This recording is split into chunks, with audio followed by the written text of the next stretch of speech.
Guys আসসালামু আলাইকুম। আপনারা দেখতে পাচ্ছেন আমরা এখন আছি তুরাগ নদীর মাঝে। তো আপনার অবৈধভাবে বালু উত্তোলন করছে তারা। দেখুন, এই জন্য আমাদের নৌকা নিয়ে যেতেও কষ্ট হচ্ছে।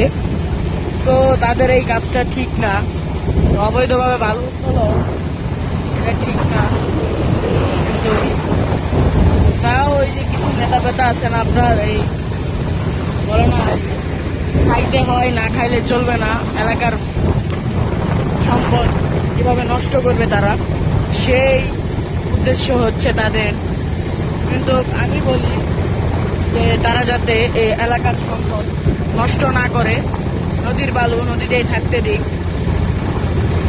যে জায়গায় সরকার অনুমোদিত আছে বালু উত্তোলনের জন্য, সেই জায়গা থেকে বালু উত্তোলন করুক, অথবা সেটা তার এলাকার বাহিরে হোক বা এলাকার ভিতরেই সরকারি পারমিশন নিয়ে তারপর এই বালু উত্তোলন করুক। সো বাইরের অনেক নয়েজ আছে গাইস, কিন্তু কেউ কিছু মনে করেন না।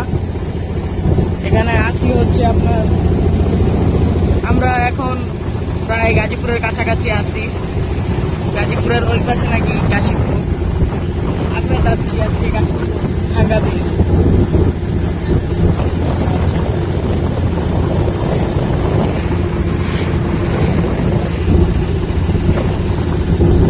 ওই দিকে ঢেউ ভিডিও করছি।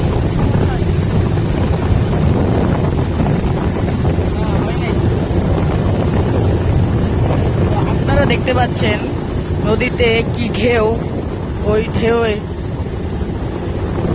নৌকা পুরাপুরি দুলে যাচ্ছে।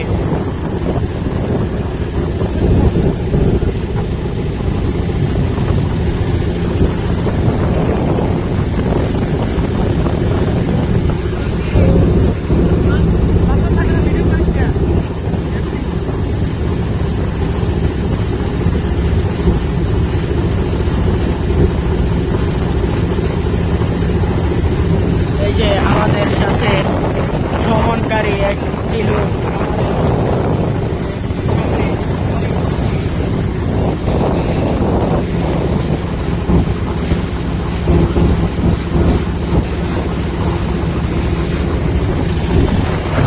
আপনারা দেখতে পাচ্ছেন ওয়েদারের অবস্থা একটু খারাপ।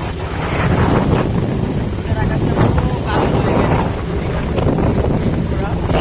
একদম কালো হয়ে গেছে। যদিও এটা একটু অ্যাভয়েড করেন। আর বাইরের ইঞ্জিনের, নৌকার ইঞ্জিনের কিছু নয়েজ আছে, ওটা একটু অ্যাভয়েড করেন। গাইস, এমডি আবির হাসান ফেসবুক পেজ এবং ইউটিউব চ্যানেল অবশ্যই সাবস্ক্রাইব করেন।